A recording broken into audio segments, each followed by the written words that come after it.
kəlamında bizə deyir ki, müqəddəs olun, çünki mən müqəddəsəm. Demir, boz rəngdə olun. Bu dünyada ağ var, qara var.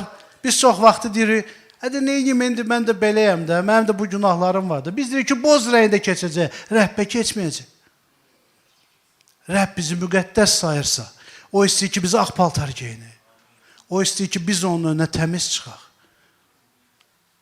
O istəyir ki, biz tövbə eləyib dəyişək.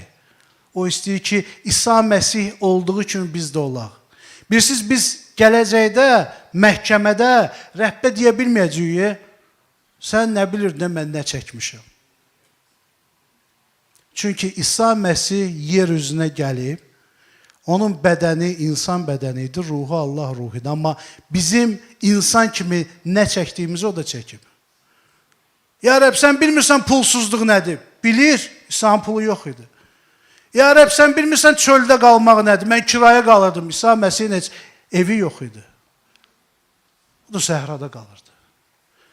Ya Rəbb, sən bilmirsən diş ağrı nədir? Ağrıyıb, bədəndə olub. Baş ağrı nədir? Ağrıyıb. Sən bilmirsən adamın, insanlar necə başın beynini xərab edib. Onu da başın beynini xarab ediblər. Ya Rəbb, sən bilmirsən insanı təqib eləyənlər necə olur? Bilib. Onu təqib ediblər, hətta öldürüblər də. Şükür Allaha, bugün heç kimi bizdən öldürmürlər. Və Rəbb çox gözəl bilir, mən nə çəkirəm, sən nə çəkirsən. Rəbb yaşayıb bu bədəndə.